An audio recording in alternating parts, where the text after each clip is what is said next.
What's happening, good people? Welcome to the channel. Today I'm going to be reviewing this Timex Q Hodinkee special that I won on an Instagram giveaway. Before we do that though, let's do a quick wristwatch check. And I'm actually wearing the Pagani Kermit sub homage, so you can see all the content for this on my channel. So yeah, let's take a look at this, and I absolutely love this watch. I didn't think I was going to like it as much as I do. It's not perfect though. There is a few little things wrong with it, but anyway, let's save that for in a bit and talk dimensions first. So this is a really nice and compact 38mm, which is good. It's 11.5mm thick. It has 18mm lugs. It's 44.7 tip to tip, because obviously the lugs are behind the case, so it's 44.7 tip to tip. We have a domed acrylic crystal, which is really nice.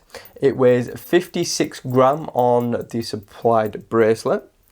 It's full stainless steel, and it has 58 meters of water resistance. So anyway guys, let's take a closer look at that dial. And it's actually really quite a minimal dial. We've got just Q Timex printed under the 12 o'clock little arrow, and then we've got some more Hodinkee 50 meter printed above the 6.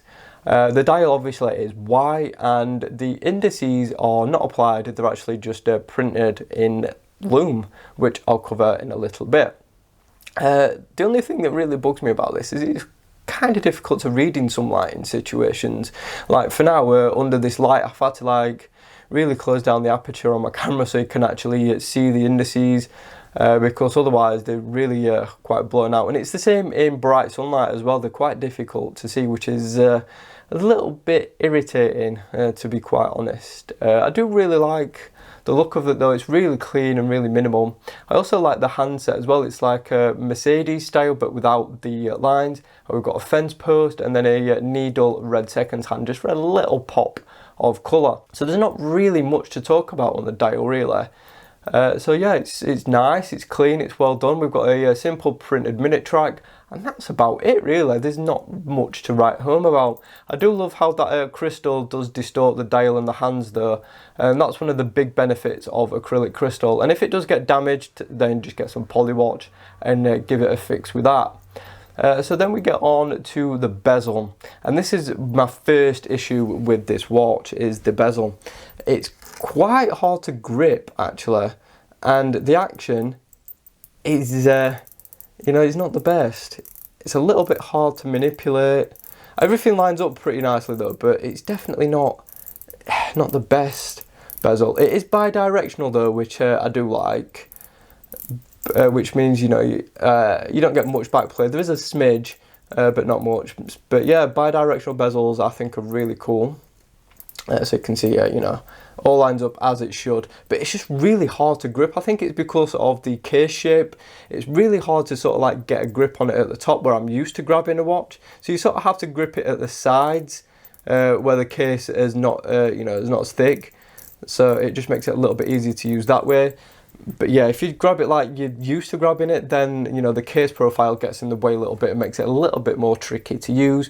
But yeah, I do really like it. You can see we've got a brushed steel finish and engraved numerals and an arrow, and also little batons, which are filled with black just to make it contrast nicely. So the top of the case you can see is a mix of polish, and we've got this little area of brushing right here. Now this is my next little issue with the watch, is the brushing is a little bit coarse. I don't know whether really it's like in keeping with the vintage look of it, but it's just it's a little bit coarse feeling. I mean, it looks decent. It's not the best quality brushing I've ever seen, but yeah, it's just a little bit coarse, and you can actually feel the brush strokes. Taking a look at the side, we've got an unsigned crown, and it is high polish. And then this side is also high polish. I do like the profile and the shape of it though. I think it's pretty cool. It's got a little bit of, a little bit of design flair to it. It's not like boring looking. And I really like the case shape as well. I think it's really cool. Definitely a throwback vintage style design. And I do really like it. Moving on to the crown next, and again, you know, high polish, and it's just a push-pull single stage, and you know, it's just thingy, so there's no ghost date position, which is really good. Makes it much quicker and easier to adjust the time.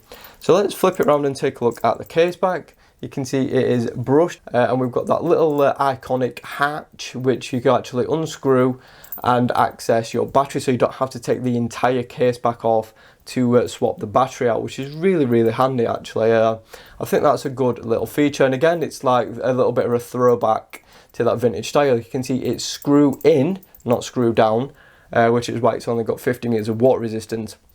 And then you can just see the back of the bracelet. You can see those really narrow lugs, but the bracelet actually does taper out, so it looks thicker than it actually is.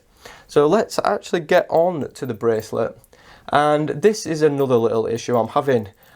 People did warn me that this was going to be a hair puller, and do you know what? It is. It has pulled quite a bit of hair out of my arm. But I do really like the style. I think it fits the watch absolutely perfectly. And yeah, it's a mix of high polish and brushing, and it's really well done. Fits the style absolutely perfectly. But I have a little bit of issue with this portion. You can see this little bit here is actually bent. Now, I wasn't doing anything with it, anything like strenuous or anything. I just basically put it on and took it off, and it's bent. So that's a little bit of a QC issue right there, that this is not very strong, and it's basically just bent taking it off. So yeah, we're a little bit disappointed that has sort of gone so easily. It still works, fortunately, but yeah, it's just bent, and I don't really know how that's happened, to be quite fair. My other issue as well is with this. I mean, yes, it's brushed and signed, but sometimes it actually just pops open and it doesn't close properly. So I think it's because, like I said, that's bent, so now it doesn't work properly. And that was literally the first time I put it on, that bent. So I don't know whether it's just me, if I've got a bit of a dud, or whether I've broke it. I don't know. But anyway, yeah, it kind of broke a bit. So yeah, it might not be that strong. So getting on to in use now, and using this daily is absolutely fine. You know, with it being a quartz, you're not having to change the time all the time. So using the crown is, you know, it's not too bad. It's a little bit small, but there is a notch at the back just to dig your fingernail in and get the crown out. But the crown is really small. So if you've got really big fingers, then it is quite difficult to manipulate, and the grip, you know, is decent. It's not amazing, but yeah, because it's so small, if you've got big fingers, then it is really hard to actually grip the crown and use it, which is a little bit of a shame. I think a bigger crown might have looked a little bit odd, so I think they've traded off aesthetics for functionality. So what I'm going to do is get this on wrist and show you what it wears like. Right guys, so here it is on my 6-inch wrist, and it actually wears really nice. Like, it's very comfortable watch to wear, even despite it being a hair pulling nuisance. Yes, if you've got hairy arms, it is going to pull your hairs out. So yeah, just be wary for that. But I have to say that it does wear really nice on wrist. Sometimes I've noticed occasionally it does sort of ride up a little bit and actually wear closer towards this side of my wrist. I'm not really sure why that is, but every now and then I just sort of have to pull it down to readjust it, and then every now and then it'll just sort of oink its way up that way and end up wearing a little bit lopsided. I'm not really sure why it does that. But anyway, that's just a little problem I'm having. But despite that, it is a very comfortable watch to wear. It's definitely one I can wear for hours on end, no problem whatsoever. And I really like this bracelet design as well, because all the excess is hidden underneath, so you've not got any like ungainly thingy to deal with. So then we get on to sort of my next issue I'm having with this watch, and that is this. Sometimes it just pops open all by itself. Now, I have closed it properly, but, you know, occasionally, if I, if I move my wrist a little bit wrong, sometimes it'll just sort of, boop, pop open and start flapping around. So, yeah. It's also really rattly. I don't know if you can hear that. Yeah, that's a rattle from this, because sometimes it doesn't close properly. So, and then other times it closes fine. So yeah, it's a bit of a nightmare. Sometimes, like I said, it just pops open of its own accord, and it's really rattly. So I'm thinking again it's because that pin there has bent. I think it's because of that. So you just close it like that, fold it like that, and it's supposed to say shut, but sometimes it just goes boop and pops open. Not really sure why, but anyway. So the bracelet is comfortable, and it actually wears, like I said, really nice. Apart from, look, you can see now it's sort of moved itself. A little bit irritating, but it's still a really nice, comfortable watch to wear. So yeah, definitely not perfect though. So now we're going to get on to the Lume. So now we're going to talk Lume, and it's actually not bad. It's not Seiko Citizen good or Orient good, but it's actually better than what I was expecting. I thought it was going to be really weak and limp-wristed, but you know what? It's not too bad. It gets reasonably bright, it lasts a fair amount of time, and you know what? It's not bad. We've got Lume on the hands and Lume on the indices, and it definitely does help in low light situations. Yeah, it's not going to knock your socks off, it's not going to blow you away, but for this style of watch, it's actually better than what I thought it was going to be. So yeah, that's a big plus if you like your Lume. It's got some, and it's not bad. So now we get on to the movement, and as you can see, it is a quartz movement. So it's a PC33 movement by Seiko. It uses a 377 battery.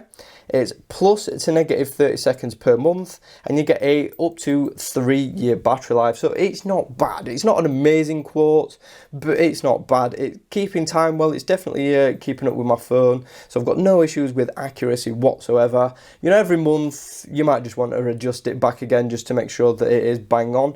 But yeah, you see, it's not too bad. And actually, in use, it's really nice as well. It's very, very smooth. I've got no horrible, grating feedback. And you can just see how smooth the hands adjust. And it adjusts pretty quickly as well, even with this really tiny crown. It's actually, really easy to manipulate the movement and move it. So yeah, definitely no complaints in the movement department. It's really solid. It's a Seiko, so it's going to be reliable. So yeah. That is that. Movement is really good. So now we get on to my final thoughts. What do I think? Well, as I've mentioned in the title, I mean, this watch was really hyped, but now the hype has quieted down. I have to say it's definitely a mixed bag. I mean, the bezel, you know, you have to grip it a certain way to use it properly. The crown's a little bit small. There is a tiny bit of back play, some rough finishing, couple of little QC issues, and the clasp, you know, just popping open of its own accord.